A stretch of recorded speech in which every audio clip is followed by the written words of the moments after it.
Маё цела – мая справа. Аднак ці існуе такая свабода насамрэч? Ці можа, напрыклад, чалавек аддаць сябе ў рабства? І тут мы сутыкаемся з цікавай сітуацыяй. Суд наўпрост не прызнае існаванне права на аборт. Ці могуць дзяржавы рэгуляваць самыя інтымныя сферы жыцця чалавека? Галоўнае – ніколі не забывацца, што ў цэнтры права заўсёды павінны стаяць чалавек і ягоная годнасць.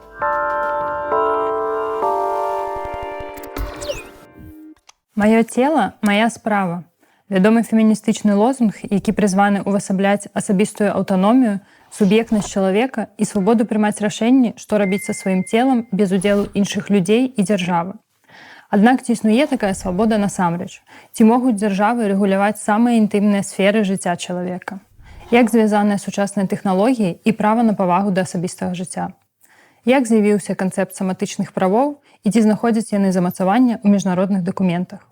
Мяне клічуць Марыля, я правазнаўца, і сёння я паспрабую адказаць на гэтыя пытанні, а таксама паглядзець, як права карыстацца сваім целам рэгулюецца на еўрапейскім узроўні, у тым ліку праз практыку Еўрапейскага суда па правах чалавека. У тэорыі развіцця правоў чалавека прынята разглядаць іх падзел на так званыя пакаленні, каб адлюстраваць парадак, у якім гэтыя правы ўзнікалі і прызнаваліся. Гэта даволі ўмоўны падзел, бо ён не заўсёды паказвае, як правы з розных пакаленняў узаемазвязаны паміж сабой і часам спрашчае ролю дзяржавы ў ажыццяўленні правоў. Але ён мае сваю логіку, што важна для нашай тэмы. Так, да першага пакалення звычайна адносяць індывідуальныя, грамадзянскія палітычныя правы, якія абмяжоўваюць умяшанне дзяржавы ў некаторыя сферы жыцця і дазваляюць асобе ўдзельнічаць у палітычных працэсах.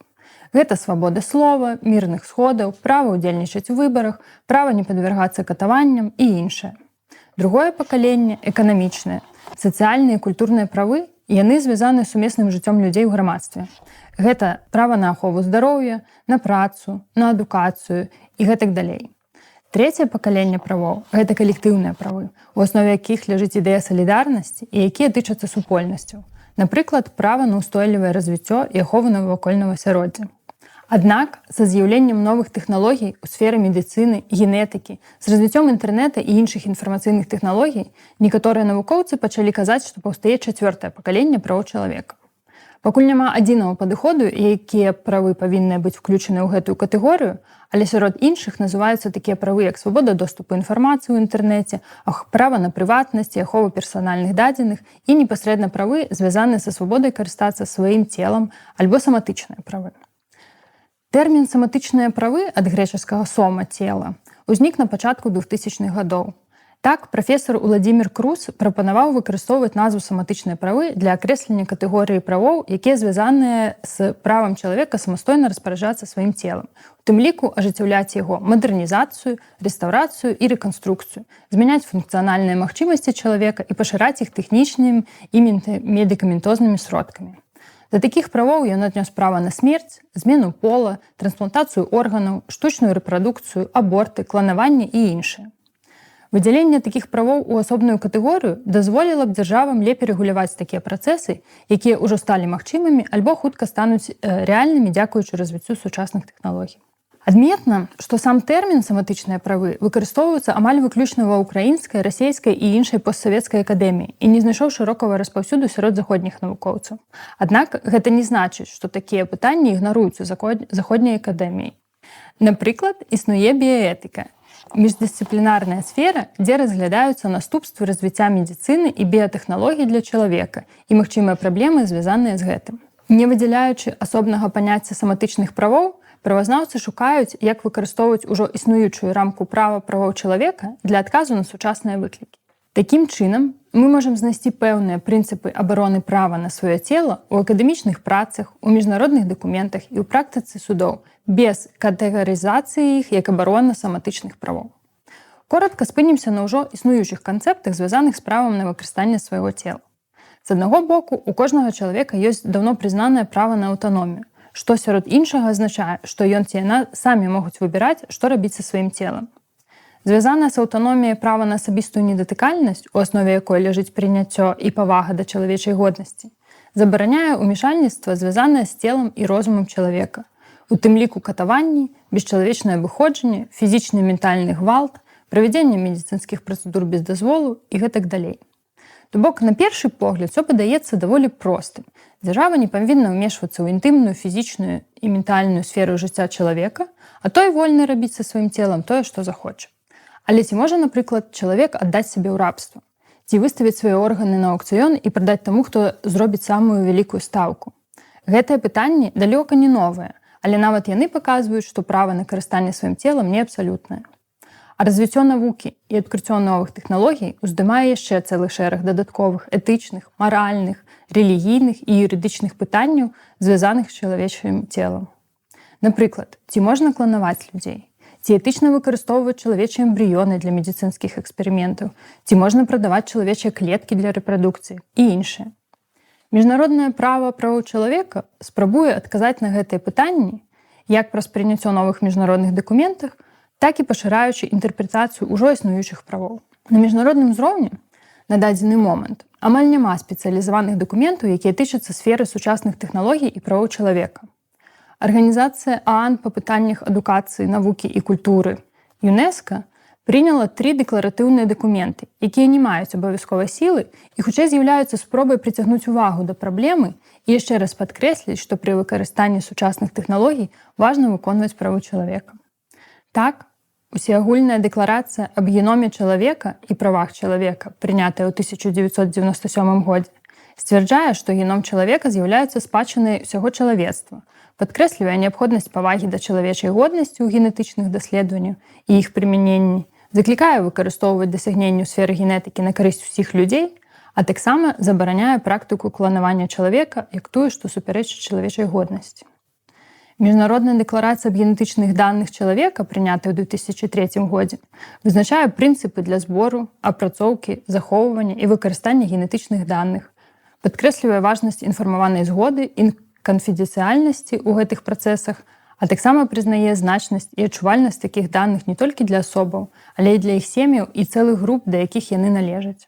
І апошні дакумент – гэта ўсеагульная дэкларацыя аб біяэтыцы і правах чалавека, прынятая ў 2005 годзе, якая замацоўвае сістэму прынцыпаў і працэдур, якімі павінны карыстацца дзяржавы пры распрацоўцы любых дакументаў у сферы біяэтыкі, падкрэсліваючы, што інтарэсы асобы павінны мець прыярытэт над інтарэсамі навукі альбо грамадства і надзяляючы асобую ўвагу павазе чалавечай годнасці, аўтаноміі і інфармаванай згодзе. Аднак, як ужо ўзгадвалася вышэй, гэтыя дакументы не маюць абавязковай сілы. Першым жа дакументам у сферы правоў чалавека і сучасных тэхналогій абавязковай сілы, прынятым, аднак не на міжнародным, а на рэгіянальным, еўрапейскім узроўні, стала Канвенцыя аб абароне правоў і годнасці чалавека ў сувязі з прымяненнем дасягненняў біялогіі і медыцыны, альбо так званая Аўецкая канвенцыя 1997 года. Распрацаваная Радай Еўропы, канвенцыя падкрэслівае, што інтарэсы чалавека павінны быць вышэйшымі за інтарэсы навукі ці грамадства. Яна вызначае шэраг прынцыпаў і забарон у сферы біяэтыкі, медыцынскіх даследаванняў, рэгулюе пытанні згоды, права на прыватнае жыццё і атрыманне інфармацыі і іншае. Так, канвенцыя вызначае правілы, звязаныя з медыцынскімі даследаваннямі, уключаючы падрабязныя і дакладныя ўмовы ўдзелу іх, асабліва для людзей, якія не могуць даць сваю згоду. Яна забараняе стварэнне эмбрыёнаў для мэтаў даследавання і патрабуе належнай абароны эмбрыёнаў у тых краінах, дзе дазваляюцца даследаванні ін-вітра. Канвенцыя таксама замацоўвае прынцып абавязковай інфармаванай згоды на лячэнне і таксама рэгулюе выпадкі, калі чалавек не можа даць такую згоду. У сферы генетыкі канвенцыя забараняе ўсе формы дыскрымінацыі па прыкмеце геному чалавека, забараняе выкарыстанне медыцынскага апладнення для выбару полу дзіцяці, за выключэннем, калі гэта патрэбна, каб пазбегнуць сур'ёзнага захворвання, а таксама дазваляе генную інжынерыю толькі для прафілактыкі дыягнастычных і тэрапеўтычных мэтаў, калі яны не скіраваныя на змяненне геному. Аўецкая канвенцыя таксама мае 4 дадатковыя пратаколы. Аб забароне кланавання людзей, які цалкам забараняе кланаванне чалавека, аб трансплантацыі органаў і тканак чалавечага паходжання, які рэгулюе перасадку органаў ад жывых і памерлых донараў, вызначае стандарты бяспекі пры перасадцы і забараняе атрыманне фінансавай выгады ад трансплантацыі. Пратакол аб біямедыцынскіх даследаваннях, які рэгулюе медыцынскія даследаванні з удзелам людзей, падкрэслівае важнасць згоды і забяспечвае баланс паміж абаронай годнасці і правоў удзельнікаў і навуковай свабодай. І апошні пратакол аб генетычным тэставанні ў мэтах аховы здароўя, які вызначае агульныя правілы правядзення такіх тэстаў, акрэслівае прынцыпы абароны прыватнага жыцця і права на інфармацыю, атрыманую ў выніку правядзення генетычных тэстаў. Ён таксама падкрэслівае, што генетычнае тэставанне не можа праводзіцца не ў медыцынскіх мэтах. Як можна ўбачыць, Ауецкая канвенцыя ахоплівае шырокі спектр пытанняў і выпрацоўвае прынцыпы, як спалучаць навуковы і тэхнічны прагрэс з правамі чалавека, аўтаноміяй і чалавечай годнасцю. Нягледзячы на тое, што інструмент з'яўляецца рэгіянальным, іншыя краіны могуць выкарыстоўваць яго ў якасці прыклада для распрацоўкі нацыянальнага заканадаўства. Як ужо згадвалася раней, права на карыстанне целам можа разглядацца ў кантэксце ўжо існуючых правоў. У асноўным, гэта такія правы, як права на жыццё, права не падвяргацца катаванням і бесчалавечнаму абыходжанню і права на павагу асабістага сямейнага жыцця. Гэтыя правы замацаваныя як на міжнародным узроўні, у міжнародным пакце аб грамадзянскіх і палітычных правах, так і ў рэгіянальным інструменце Еўрапейскай канвенцыі па правах чалавека. Паколькі далей мы будзем разглядаць практыку Еўрапейскага суда па правах чалавека, прапаную спыніцца на адпаведных артыкулах Еўрапейскай канвенцыі. Так, права на жыццё замацаванае ў артыкуле 2 канвенцыі. Артыкул 3 забараняе катаванні і кажа, што ніхто не павінен падвяргацца ані катаванням, ані бесчалавечнаму ці прыніжальнаму абыходжанню ці пакаранню. Гэта абсалютная забарона, ад якой дзяржавы не могуць адысці ні пры якіх абставінах. Права на павагу да прыватнага і сямейнага жыцця замацаванае ў артыкуле 8 канвенцыі. Аднак гэта права не з'яўляецца абсалютным, і дзяржава можа ўмешвацца ў яго ажыццяўленне пры пэўных умовах. Калі такое ўмяшанне прадугледжанне з законам, неабходна ў дэмакратычным грамадстве, у інтарэсах нацыянальнай бяспекі і грамадскага парадку, эканамічнага дабрабыту краіны, у мэтах прадухілення беспарадкаў альбо злачынстваў, для аховы здароўя альбо маральнасці, альбо абароны правоў і свабод іншых. Такім чынам, разглядаючы скаргі на парушэнне права на павагу да асабістага жыцця, Еўрапейскі суд аналізуе, ці трапляе пэўнае пытанне ў сферу асабістага жыцця і ці было ўмешальніцтва з боку дзяржавы. Калі ўстаноўлены факт ўмешальніцтва, суд далей глядзіць, ці было такое ўмешальніцтва замацаванае ў заканадаўстве і ці пераследавала яно адну з легітымных мэтаў, замацаваных у канвенцыі, а таксама ці было яно прапарцыянальным. То бок, ці можна было дасягнуць той жа мэты іншымі сродкамі. Пры гэтым важна ўзгадаць такую дактрыну, распрацаваную ЕСПЧ, як свабода вырашэння альбо дыскрэцыі, па-ангельску margin of appreciation. Так, у кейсах, якія тычацца права на прыватнае жыццё, суд можа даваць дзяржавам пэўную прастору для манеўру, якая называецца свабодай вырашэння.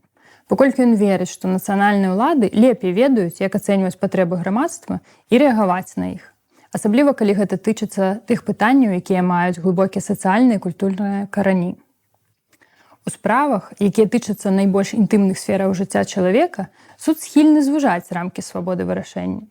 Аднак, калі па такіх пытаннях адсутнічае кансэнсус сярод еўрапейскіх краін, то суд пашырае свабоду вырашэння, давяраючы краінам пошук правільных падыходаў. Далей мы зможам паглядзець, як Еўрапейскі суд па правах чалавека інтэрпрэтуе розныя правы, звязаныя з выкарыстаннем свайго цела. Пачнем з права, якое хіба не найчасцей абмяркоўваюць у кантэксце права на цела. Гэта права на аборт. Кейсы, якія тычацца абортаў, у залежнасці ад сітуацыі, Еўрапейскі суд разглядае праз прызму артыкулаў 3 і 8. Права не падвяргацца жорсткаму ці бесчалавечнаму абыходжанню і права на прыватнае жыццё.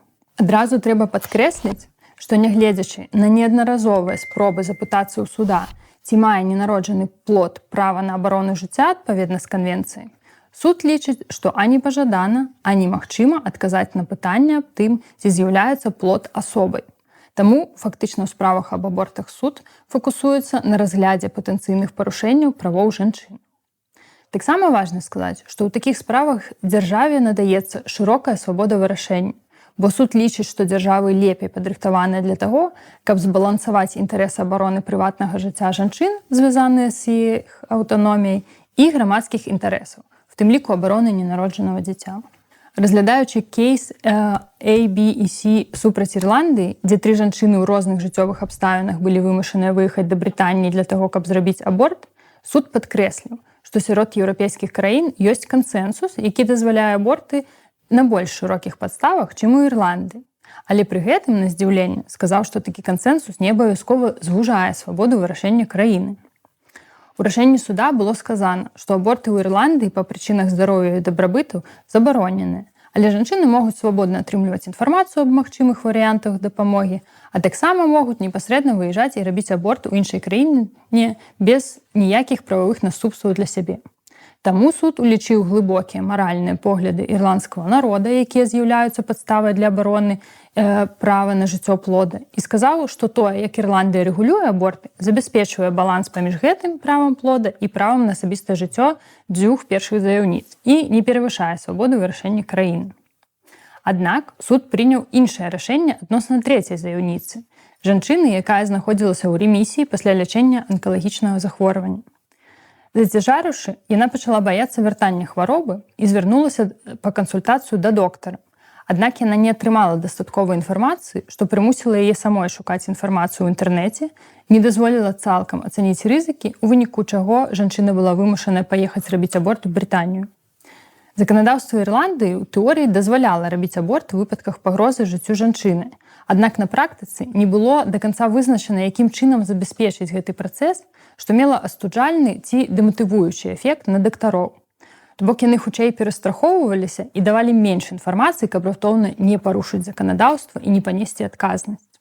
Суд сказаў, што на практыцы адсутнічалі эфектыўныя і дасяжныя працэдуры, якія б дазволілі заяўніцы магчымасць ажыццявіць сваё права на законны аборт у Ірландыі. Суд вынайшаў парушэнне права на прыватнае жыццё гэтай заяўніцы. Наступная справа «Тысяч супраць Польшы», дзе жанчына, якая пакутавала ад міапіі, зацяжарыла трэцім дзіцёнкам. Яна атрымала кансультацыю дактароў, што гэтая цяжарнасць можа вельмі негатыўна паўплываць на яе зрок, у сувязі з чым яна хацела зрабіць аборт. Аднак дактары адмовіліся выдаць патрэбныя дакументы, у выніку чаго ёй было адмоўлена ў аборце па медыцынскіх паказаннях. Пасля родаў у жанчыны амаль знік зрок, і ёй было складана сачыць за сваімі дзецьмі, бо яна практычна нічога не бачыла. Суд вынайшаў парушэнне яе права на асабістае жыццё, але не знайшоў парушэння артыкула 3. ЕСПЧ падкрэсліў, што калі заканадаўства дзяржавы дазваляе аборт, яно не павінна быць напісана такім чынам, каб неапраўдана абмежаваць доступ да гэтай працэдуры. Польша ў дадзеным выпадку не прадставіла эфектыўных механізмаў і працэдур, каб спадарня Тысяч магла атрымаць дазвол на аборт па медыцынскіх паказаннях ці абскардзіць рашэнне аб адмове ў такім дазволе. Суд таксама падкрэсліў, што сама прырода працэдуры перарывання цяжарнасці патрабуе забеспячэння своечасовых рашэнняў, каб абмежаваць і папярэдзіць урон здароўю жанчыны. Да падобных высноваў суд прыйшоў і ў справе РР супраць Польшчы. Заяўніца, якая падчас цяжарнасці даведалася, што, магчыма, у яе дзіцёнка будзе цяжкае генетычнае захворванне, хацела атрымаць доступ да генетычных тэстаў, каб пацвердзіць дыягназ і прайсці працэдуру аборта, калі такі дыягназ пацвердзіцца. Аднак лекары, якія разглядалі яе справу, неабгрунтавана зацягвалі прыняццё рашэння аб доступе да генетычных тэстаў. Тым самым яны не далі ёй надзейнай і своечасовай інфармацыі аб стане плода, пра што яна не змагла прыняць абгрунтаванае рашэнне аб тым, ці спыняць цяжарнасць. То бок, яна была пазбаўленая магчымасці зрабіць аўтаномны выбар адносна свайго мацярынства. У дадзенай справе суд вынайшаў не толькі парушэнне права на асабістае жыццё, але і зазначыў, што стаўленне, якое перажыла заяўніца, знаходзячыся ў вельмі ўразлівым стане, тыя пакуты няведання і невызначанасці адносна здароўя свайго дзіцёнка, сваёй будучыні і будучыні сям'і, тое неабгрунтаванае зацягванне медыцынскімі супрацоўнікамі патрэбных ёй працэдур, якія ў выніку паказалі невылечную генетычную хваробу, усе гэтыя пакуты дасягнулі мінімальна патрэбнага ўзроўню цяжкасці, і Польша парушыла свае абавязкі па артыкуле 3. Суд выказаў шкадаванне, што з заяўніцай настолькі кепска і прынізліва абыходзіліся дактары. Адносна парушэння права на асабістае жыццё, суд паўтарыў логіку Тысяч, сказаўшы, што Польша не забяспечыла той працэдурнай рамкі, якая б дазваляла жанчынам скарыстацца сваім правам на законны аборт. Жанчына не змагла атрымаць дыягназ плода ў той часавы прамежак, які б дазваляў законна атрымаць працэдуру аборта. Цікава паглядзець аргументы дзяржавы, якія суд не падтрымаў. Па-першае, урад сцвярджаў, што ў такіх выпадках, як у гэтым кейсе, прадстаўленне доступу да генетычнага тэставання вельмі цесна звязана і, па сутнасці, амаль ідэнтычна з прадстаўленнем доступу да аборту. Суд сказаў, што генетычныя тэсты могуць служыць розным мэтам і самі па сабе не схіляюць жанчыну да аборта. Ён таксама падкрэсліў, што цяжкія захворванні плоду з'яўляюцца падставай для аборту па ўнутраным заканадаўстве, і некаторыя з іх можна вынесці толькі з дапамогай генетычных тэстаў. Другі аргумент, які ўздымаўся дзяржавай, гэта тое, што ў дактароў ёсць права не прадастаўляць пэўныя сервісы, калі гэта супярэчыць іх перакананням. Аднак суд падкрэсліў, што дзяржава павінна арганізаваць медыцынскія паслугі такім чынам, каб свабода пераканання ў медыцынскіх супрацоўнікаў не перашкаджала доступу да тых паслуг, якія дазволеныя заканадаўствам. І апошняя справа, на якую хацелася б звярнуць увагу, гэта ПІС супраць Польшчы. Заяўніцу ў гэтай справе 14-гадовая дзяўчына, якая зацяжарыла ў выніку згвалтавання, а таксама яе маці. Паколькі згвалтаванне з'яўляецца адной з законных падставаў для аборту в Польшы, заяўніца звярнулася за працэдурай у шпіталь.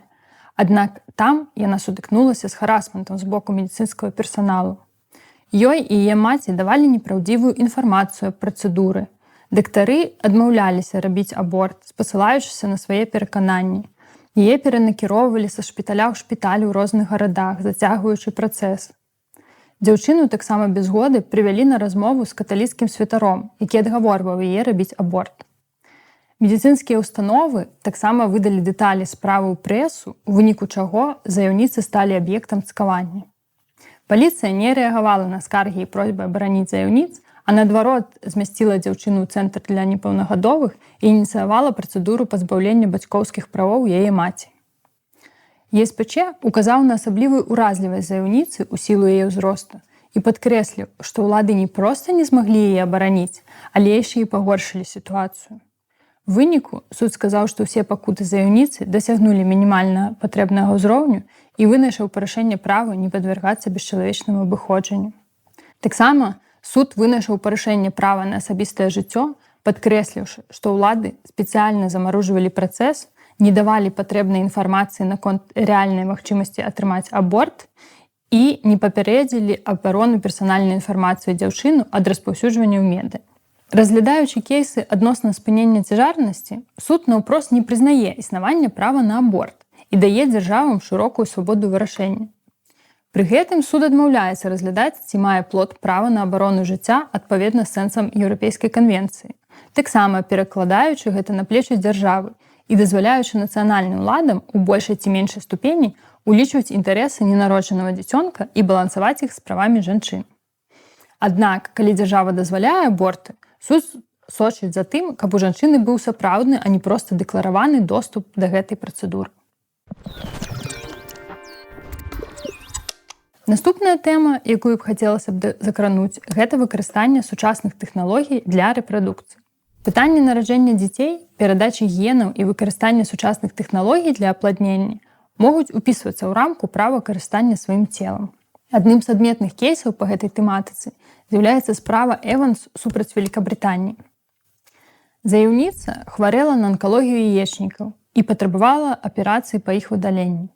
Паколькі яна хацела мець дзяцей, то перад аперацыяй яна прайшла працэдуру экстракарпаральнага апладнення са сваім тагачасным партнёрам, і атрыманыя эмбрыёны былі замарожаны. У пэўны момант пара рассталася, і партнёр адклікаў сваю згоду на выкарыстанне эмбрыёнаў. Заяўніца скардзілася, што нацыянальнае права дазваляла аднабакова адклікаць згоду на выкарыстанне эмбрыёнаў, якія былі створаныя імі разам, што не дае ёй магчымасці калісьці мець сваё генетычнае дзіцё. Суд сказаў, што ў эмбрыёнаў няма права на жыццё ў сэнсе артыкула 2 канвенцыі, таму гэтае права не можа быць парушана. У пытанні права на прыватнае жыццё суд падкрэсліў, што ў дадзеным выпадку неабходна знайсці баланс паміж двума канфліктуючымі інтарэсамі: жаданнем заяўніцы мець дзіця, якое будзе генетычна звязана з ёй, і нежаданне яе былога партнёра мець генетычнае дзіцё з заяўніцай. У сваім рашэнні суд выказаў спачуванне жанчыне, але не прыняў яе аргументаў, што яе большая эмацыйная фізічная ўцягнутасць падчас працэдуры ЭК і наступнае бясплоддзе азначалі, што яе інтарэсы павінны мець перавагу перад інтарэсамі яе былога партнёра. Суд падкрэсліў, што па пытаннях ЭК няма выразнага еўрапейскага кансэнсусу, І кожная краіна сама выбірае, як рэгуляваць гэтую сферу. Паколькі ў выніку тэхналагічнага прагрэсу людзям стала дасяжная працэдура ЭК, якая прадугледжвала, што паміж фактам стварэння эмбрыёна і яго імплантацыяй у матку можа прайсці значны прамежак часу, вельмі важна стварыць прававую рамку, якая прэгулявала, што будзе адбывацца з эмбрыёнамі за гэты час. У Брытаніі заканадаўства прадугледжвала магчымасць кожнаму з бацькоў адклікаць сваю згоду на выкарыстанне эмбрыёна, пакуль яны захоўваюцца в клініцы, аб чым заяўніца была праінфармавана і падпісала адпаведныя дакументы. В аснове гэтага правіла ляжыць павага да чалавечай годнасці і свабоды волі, а таксама справядлівы баланс паміж удзельнікамі і удзельніцамі працэдуры ЭК. Такое правіла было прынятае, каб гарантаваць, што кожная асоба, якая ахвяруе гаметы, загадзя ведала, што яе генетычны матэрыял не можа быць выкарыстаны без яе пастаяннай згоды. Такім чынам, права на асабістае жыццё заяўніцы не было парушана. Справа Парильо супраць Італіі таксама тычылася замарожаных эмбрыёнаў. Заяўніца прайшла працэдуру ЭК, аднак перад перасадкай трагічна згубіла партнёра і вырашыла не праходзіць працэдуру імплантацыі, а ахвяраваць эмбрыёны для навуковых даследаванняў і пошуку лекаў ад рэдкіх захворванняў. Аднак заканадаўства Італіі забараняла навуковыя эксперыменты на чалавечых эмбрыёнах, включаючы тыя лішнія эмбрыёны, якія застаюцца пасля ЭК.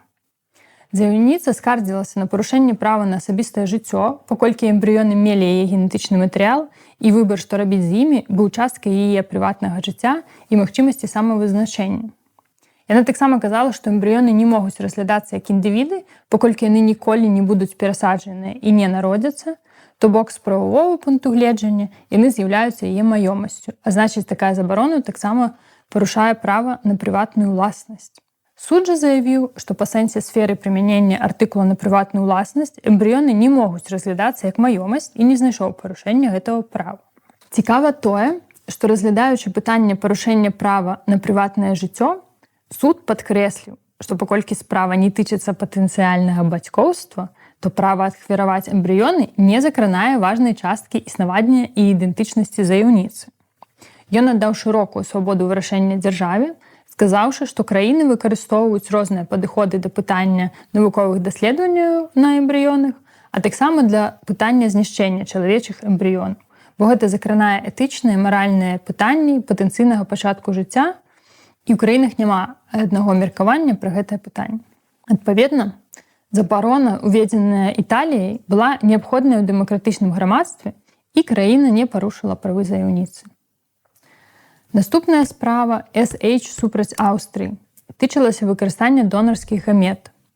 Так, две пары хацелі зацяжаць з дапамогай ЭК, адна з якіх патрабавала выкарыстання донарскай спермы, другая донарскай яйцаклеткі. Аднак у Аўстрыі існавала забарона на выкарыстанне донарскай спермы ў выпадках ЭК, і цалкам было забаронена выкарыстанне донарскіх яйцаклетак.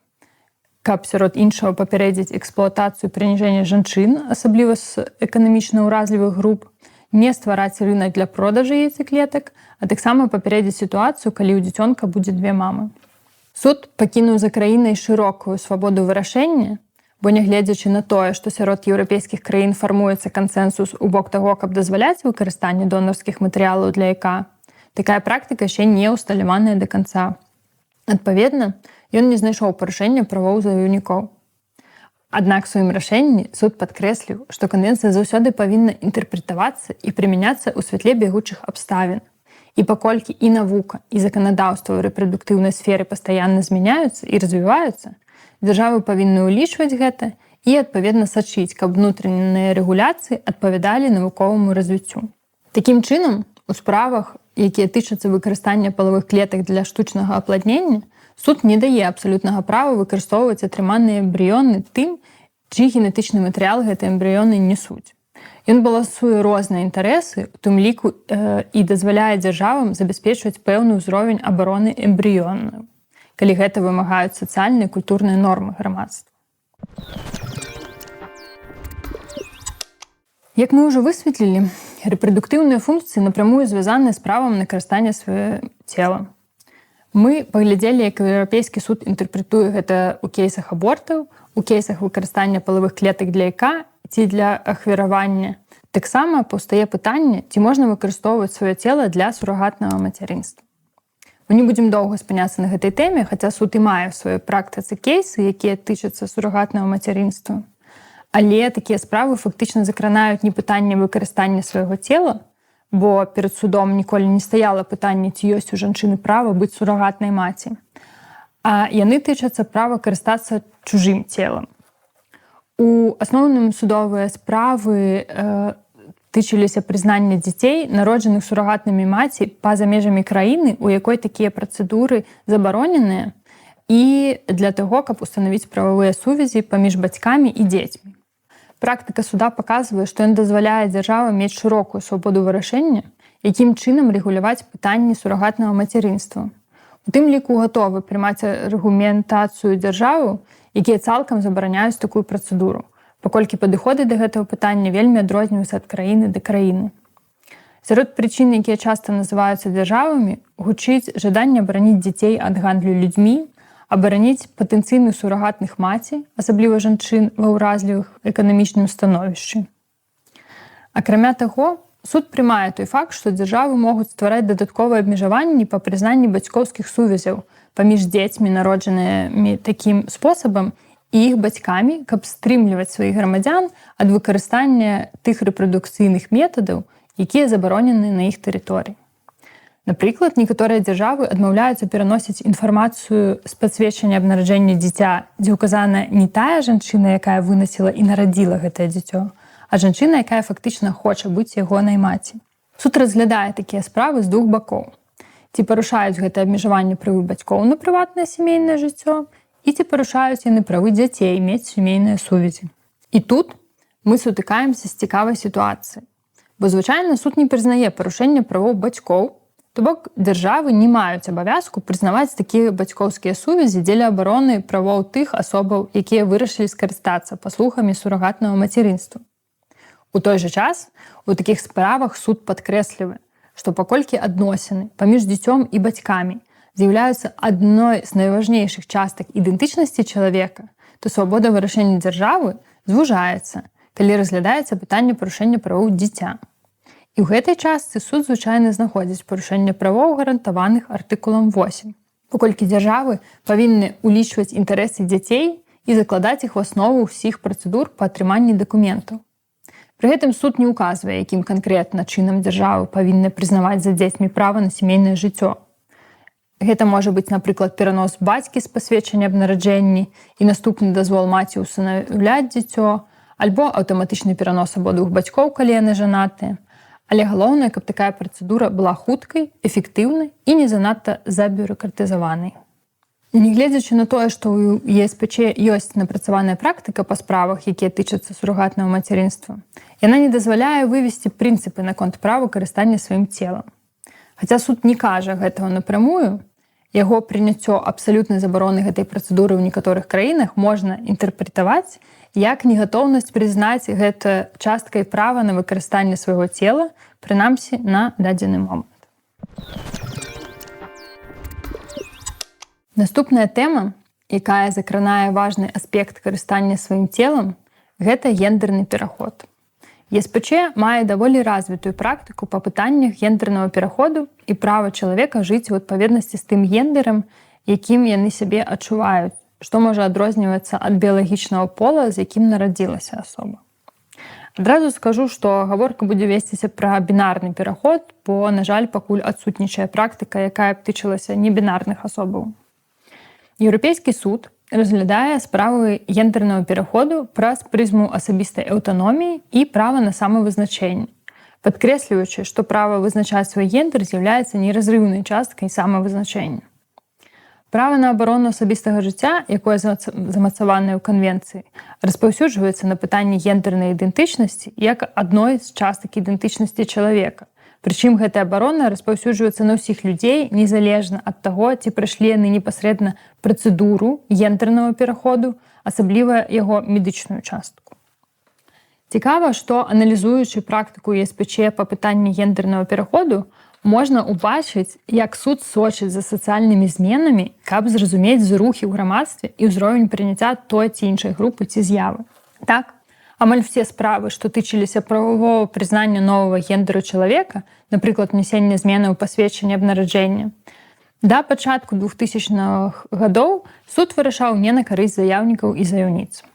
Ён казаў, што сярод еўрапейскіх краін няма адзінага падыходу да вырашэння прававых і практычных пытанняў у сферы прызнання новага гендеру людзей і прымаў тлумачэнне краінаў, што такія змены вымагаюць шмат рэсурсаў ад дзяржавы, патрабуюць мадыфікацыі ўнутранай сістэмы бюракратыі і маюць важныя наступствы для іншых адміністрацыйных працэдур. Аднак, у 2002 годзе у справе Крыстін Гудвін супраць Вялікабрытаніі суд адышоў ад сваёй папярэдняй практыкі і падкрэсліў, што на той момант ужо былі відавочныя міжнародныя тэндэнцыі прававого прызнання гендернага пераходу і ўнясення адпаведных зменаў ва ўнутраныя дакументы, каб адлюстраваць новую ідэнтычнасць чалавека. Суд не назваў гэта еўрапейскім кансэнсусам, паказваючы, што прызнанне трансперсон – гэта агульнасусветны тренд. Базуючыся на гэтым, ён звузіў свабоду вырашэння дзяржавы і сказаў, што адсутнасць прызнання новага гендеру чалавека пасля пераходу ўжо не трапляе ў гэтую сферу свабоды дзяржавы. Адпаведна, краіна парушыла права на прыватнае жыццё заяўніцы. Гэтая справа паслала сігнал дзяржавам, што яны павінны ствараць сістэму, якая б забяспечвала не толькі сацыяльны пераход, але і стварала умовы для поўнага гендернага пераходу ва ўсіх сферах жыцця. Нягледзячы на тое, што прававое прызнанне гендернага пераходу адыгрывае важную ролю, бо без яго складана паўнавартасна жыць у новым гендеры, для тэмы гэтага відэа хацелася б спыніцца на пытаннях, звязаных з целам, у прыватнасці хірургічным ўмяшальніцтве для такога пераходу. Хаця само па сабе права на асабістае жыццё ў сэнсе артыкула 8 не дае неабмежаванага права на аперацыю па змене пола, суд разглядаў справы, якія тычыліся хірургічнага гендернага пераходу і вынаходзіў парушэнне правоў, калі дзяржава занадта абмяжоўвала доступ да такіх аперацый. Агулам, Еўрапейскі суд прызнае, што дзяржавы маюць права рэгуляваць доступ да медыцынскіх альбо хірургічных працэдур для трансгендерных асоб з меркавання аховы грамадскага здароўя, то бок краіны могуць устанаўліваць пэўныя абмежаванні ў сферы змены пола. Напрыклад, патрабаваць наяўнасць медыцынскага дыягназу, устанаўліваць перыяд чакання перад аперацыяй і гэтак далей. Адначасова з гэтым, у такіх справах суд неаднаразова падкрэсліваў, што міжнароднай супольнасцю прызнаецца магчымасць транспераходу і шматлікія дзяржавы альбо дазваляюць, альбо нават забяспечваюць адпаведныя медыцынскія працэдуры, у тым ліку незваротную аперацыю па змену полу, якія неабходныя для гэтага пераходу. Таму ЕСПЧ разглядае абмежаванні ў свеце сучаснага стану пытання і глядзіць, ці дзяржава перабольшыла сваю свабоду вырашэння ў канкрэтнай справе. Напрыклад, у кейсе YY супраць Турцыі заяўнік, трансгендерны мужчына, скардзіўся на тое, што яму было адмоўлена ў аперацыі па карэкцыі пола. Нацыянальныя суды адмовіліся ухваліць аперацыю, нягледзячы на медыцынскія дакументы, якія пацвярджалі патрэбу ў медычным гендерным пераходзе, у тым ліку і для паляпшэння ментальнага здароўя заяўніка. Галоўным аргументам было тое, што па нацыянальным заканадаўстве такая аперацыя можа быць дазволеная толькі асобам, якія назаўсёды страцілі магчымасць мець дзяцей. То бок фактычна для аперацыі патрабавалася незваротная стэрылізацыя чалавека. У сваім рашэнні ЕСПЧ вынайшаў парушэнне права на асабістае жыццё, паколькі дзяржава не мела ніякіх пераканаўчых аргументаў, каб патлумачыць неабходнасць стэрылізацыі для гендернага пераходу. І такое ўмяшальніцтва не можа быць расцэненае як неабходнае ў дэмакратычным грамадстве. Адметна, што суд яшчэ раз падкрэсліў, што правы трансгендерных асобаў на асабістае развіццё і таксама на фізічную і псіхалагічную бяспеку, якімі карыстаюцца іншыя людзі ў грамадстве, не павінны станавіцца прадметам спрэчак і палемікі, што патрабуюць працяглага часу на пошук рашэнняў. Наадварот, дзяржавы павінны пастаянна пераглядаць сваё заканадаўства, каб прыбіраць непатрэбныя правілы і перашкоды для трансперсон, у тым ліку, каб не дапускаць дыскрымінацыі супраць іх.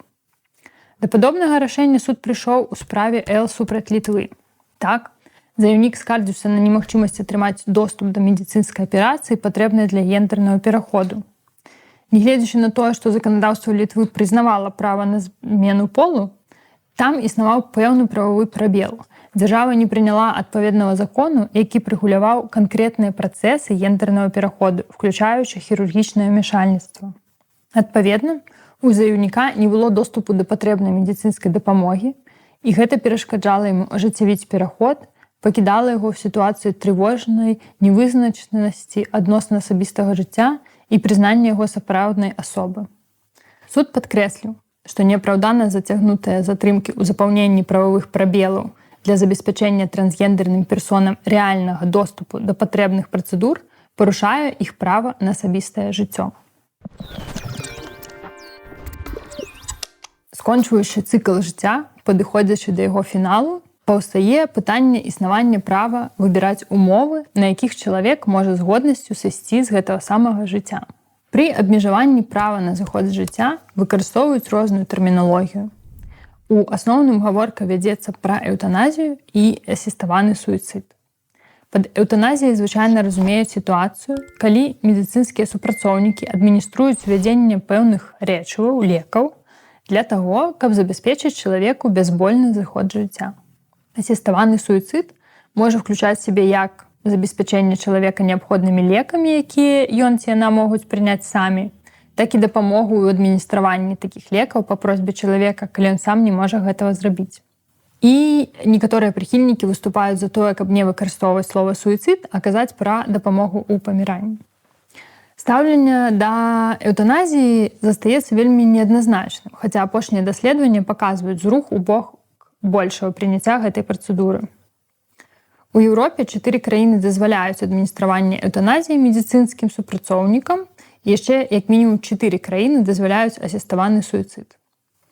У шэрагу краін таксама абмяркоўваецца, распрацоўваецца альбо ўжо ў пэўнай меры прынятае адпаведнае заканадаўства.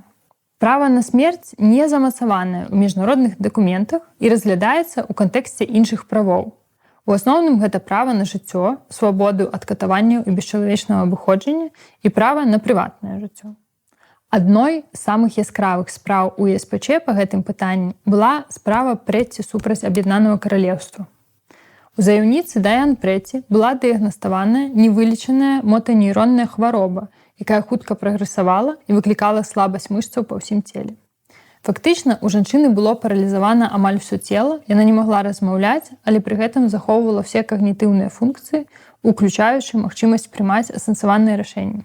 Па словах самой заяўніцы, апошнія стадыі гэтай хваробы заўсёды надзвычай пакутлівыя і ганебныя. Паколькі яна хацела пазбегнуць тых пакут і прыніжэння, якія ёй даведзецца вытрымаць, калі хвароба будзе працягвацца, яна вельмі хацела мець магчымасць кантраляваць, як і калі яна памрэ. На той момант у Брытаніі дзейнічала заканадаўства, якое не забараняла здзяйсняць самазабойствы, але крыміналізавала дапамогу ў ажыццяўленні суіцыду. Паколькі ў сілу сваёй паралізаванасці жанчына не магла сама пайсці з жыцця, яна звярнулася да пракуратуры з просьбай не пераследаваць яе мужа, калі яна вырашыць памерці і папросіць ягонай дапамогі ў гэтым.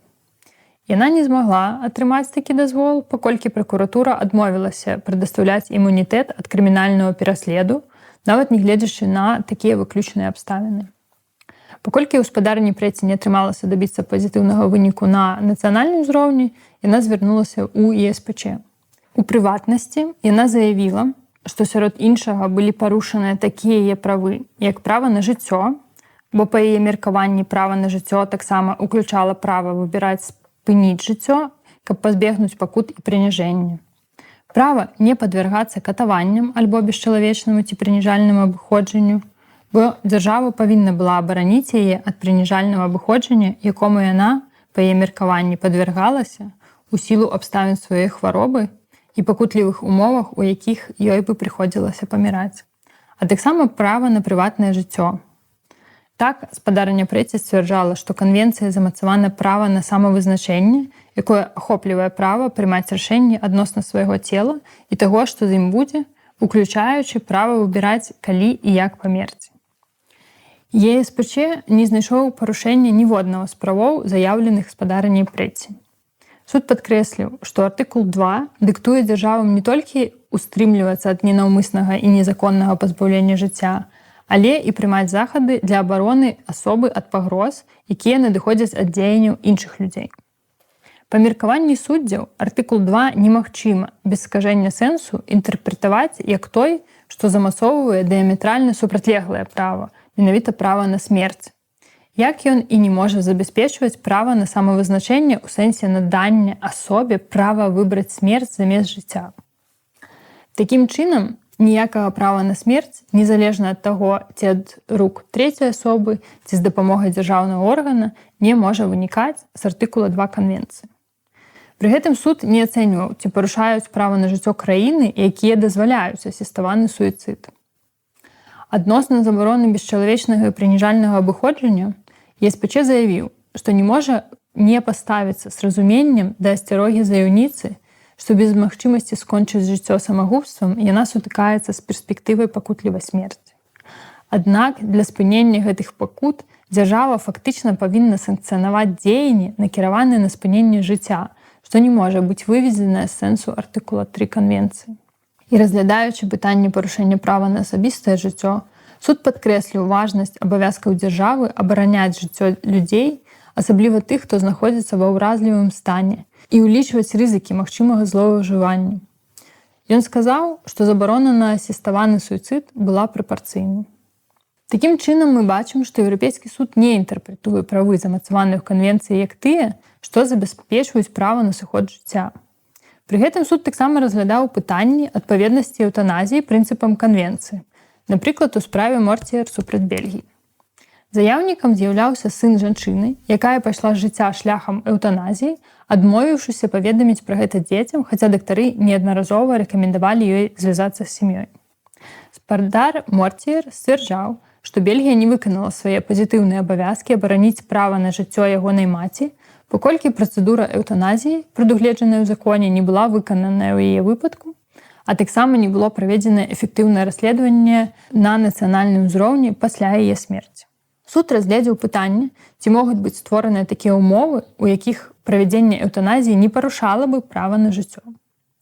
Ён падкрэсліў, што ён не разглядае, ці існуе права на эўтаназію, толькі глядзіць, ці адпавядае эўтаназія ў тым выглядзе, у якім яна была праведзеная для маці спадара Мортіер палажэннем канвенцыі. Суд падкрэсліў, што эўтаназія ў Бельгіі дазволеная ў заканадаўстве пры ўмове, што яна праводзіцца доктарам і толькі тады, калі пацыент ці пацыентка знаходзіцца ў безвыходнай медыцынскай сітуацыі і адчуваюць пастаянныя і невыносныя фізічныя ці ментальныя пакуты, якія нельга палегчыць. Гэтая працэдура, па меркаванні бельгійскіх уладаў, павінна даць людзям свабодны выбар пазбегнуць таго, што на іх думку магло б стаць непрыстойным і пакутлівым канцом жыцця і забяспечыць павагу да іх чалавечай годнасці.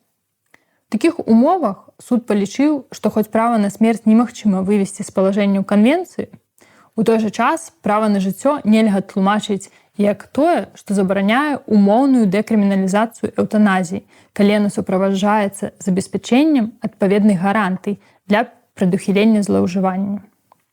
Суд падкрэсліў, што пытанні, звязаныя са сканчэннем жыцця, у прыватнасці эўтаназія, уздымаюць складаныя прававыя, сацыяльныя і маральныя этычныя праблемы. Падыходы сярод краінаў моцна адрозніваюцца. Няма адзінага меркавання адносна права асобы вырашаць, якім чынам і ў які час павінна скончыцца яе жыццё. Таму суд дае краінам шырокую свабоду вырашэння ў пытаннях пошуку балансу паміж абаронай права пацыентаў на жыццё і абаронай іх права на павагу да асабістага жыцця і аўтаномію. Але такая свабода не абсалютная. Суд можа разглядаць, ці выканала асобная дзяржава свае абавязкі. Суд прааналізаваў бельгійскае заканадаўства і гарантыі супраць злоўжыванняў у кейсах эўтаназіі, асабліва ў справах, калі пакуты ментальныя, а не фізічныя, і вынайшаў, што заканадаўства замацоўвае дастаткова такіх гарантый.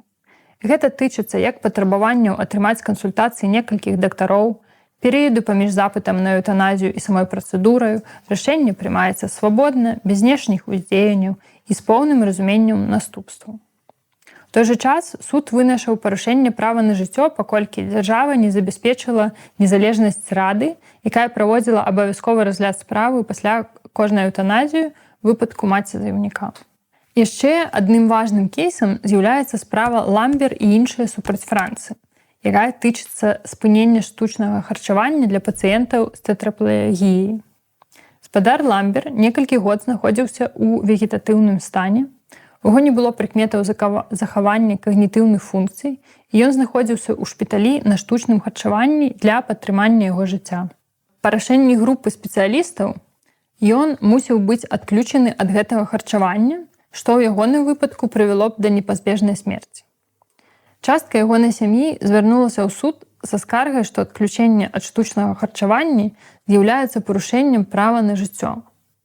У сваёй аргументацыі ЕСПЧ засяродзіўся на пытанні, ці дзяржава выканала свой пазітыўны абавязак абараніць жыццё ад умяшальніцтва. Так, суд прааналізаваў нацыянальнае заканадаўства і яго прымяненне, звяртаючы увагу на такія фактары, як наяўнасць правовой базы, сумяшчальнасць канвенцыі, ці ўлічваецца жаданне чалавека ці яго блізкіх, а таксама медперсанала, і ці можна звярнуцца ў суды ў выпадках сумневаў, што было прынятае найлепшае рашэнне ў інтарэсах пацыента. У выніку аналізу суд прыйшоў да высновы, што нацыянальнае заканадаўства і судовая сістэма дае дастаткова гарантый у выпадку адключэння ад сістэмы падтрымання жыцця. Таксама суд падкрэсліў, што сярод еўрапейскіх краінаў няма кансэнсусу па гэтым пытанні, а значыць, нацыянальным уладам даецца шырокая свабода вырашэння для таго, каб вырашыць, якім чынам арганізаваць працэс лячэння і адключэння ад сістэмаў падтрымання жыцця. Суд таксама падкрэсліў, што ў першую чаргу нацыянальныя ўлады павінны высветліць пажаданні пацыента у выпадках спынення лячэння ў адпаведнасці з нацыянальным заканадаўствам. У дадзеным выпадку ролю адыграў той факт, што жонка спадара Ламбера сцвярджала, што ён выказаў нежаданне працягваць падтрымку ў выпадку, калі ён будзе знаходзіцца ў вегетатыўным стане. Суд, адпаведна, не вынашыў парушэнне права на жыццё. І апошні кейс, які б хацелася ўзгадаць, гэта Даніэл Коршой супраць Венгрыі. У заяўніка спадара Коршой, выбітнага венгерскага адваката правоў чалавека, дыягнаставалі аміятрофічны склероз, невылечную хваробу, якая хутка прагрэсуе і пакідае чалавека паралізаваным і без магчымасці рухацца і размаўляць.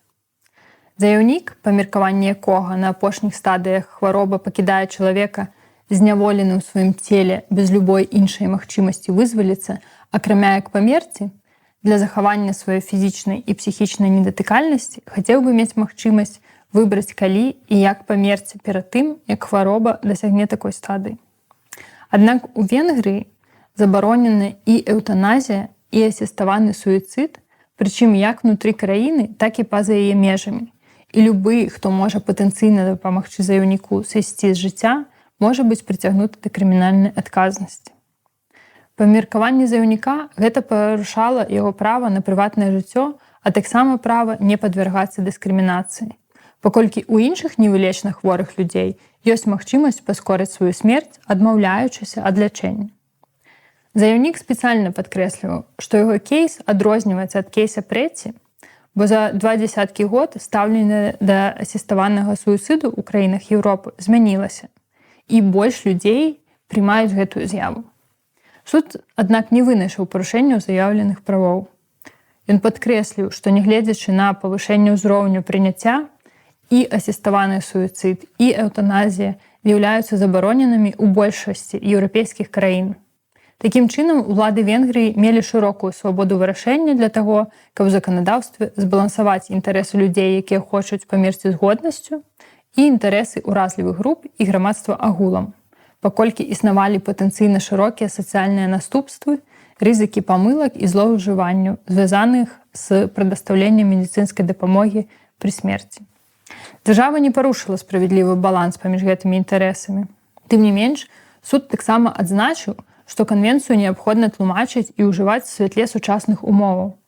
Таму неабходнасць прыняцця адпаведных прававых мер павінна пастаянна пераглядацца з улікам развіцця еўрапейскіх грамадстваў і міжнародных стандартаў медыцынскай этыкі ў гэтай галіне. Суд таксама палічыў, што якасная паліятыўная дапамога, у тым ліку доступ да эфектыўнага лячэння болю, мае важнае значэнне для забеспячэння годнага канца жыцця. Згодна з экспертнымі паказаннямі, заслуханымі судом у гэтай справе, даступныя варыянты паліятыўнай дапамогі, кіруючыся прадугледжанымі рэкамендацыямі Еўрапейскай асацыяцыі паліятыўнай дапамогі, У тым ліку выкарыстанне паліятыўнай седацыі у цэлым маглі палегчыць стан пацыента ў сітуацыі заяўніка і дазволіць ім спакойна памерці. Заяўнік не сцвярджаў, што такая дапамога будзе яму недаступная, і таму суд прыняў гэта да ўвагі. Што тычыцца меркаванай дыскрымінацыі, суд пастанавіў, што адмова ад лячэння альбо спынення лячэння ў канцы жыцця звязана з правам на свабодную і інфармаваную згоду, а не з правам на дапамогу ў смерці, і шырока прызнаецца і падтрымліваецца медыцынскай прафесіяй, а таксама замацаваны ў Ауецкай канвенцыі Рады Еўропы. Акрамя таго, адмова ад жыццезабеспячэння альбо спынення яго дапускаюцца большасцю еўрапейскіх дзяржаваў. Таму суд палічыў, што меркаваная розніца ў абыходжанні з гэтымі двума катэгорыямі была аб'ектыўна і разумна апраўданай. Аналізуючы справы ЕСПЧ па пытаннях эўтаназіі і асіставанага суіцыду, можна заўважыць, што суд яшчэ далёка ад прызнання права на смерць, калі ўвогуле такое прызнанне магчыма без унясення адпаведных зменаў у канвенцыю. У той жа час ён не забараняе такія практыкі ў краінах, якія могуць паказаць, што яны забяспечылі дастаткова гарантый супраць злоўжывання сістэмай, што, прынамсі, дае магчымасць прымяняць працэдуру ў асобных краінах без парушэння права на жыццё. Судовая практыка Еўрапейскага суда па правах чалавека ў пытаннях права карыстацца сваім целам на першы погляд можа падацца непаслядоўнай. Суд асцярожны ў сваіх рашэннях і часта не адважваецца прызнаць існаванне канкрэтнага права, напрыклад, права на аборт, балансуючы паміж індывідуальнай аўтаноміяй і грамадскімі інтарэсамі. Асабліва гэта тычыцца тых пытанняў, дзе ёсць вялікая розніца ў падыходаў да іх вырашэння паміж рознымі еўрапейскімі краінамі. Пры гэтым суд паслядоўна і нязменна сцвярджае, што аўтаномія, асабістая недатыкальнасць і чалавечая годнасць – гэта тыя прынцыпы, што ляжаць у аснове сістэмы абароны правоў Еўрапейскай канвенцыі. Па меры развіцця біятэхналогій і ўзнікнення новых дыскусій у грамадстве адносна прымянення такіх тэхналогій, выглядае, што гэтыя прынцыпы будуць заставацца вырашальнымі для суда.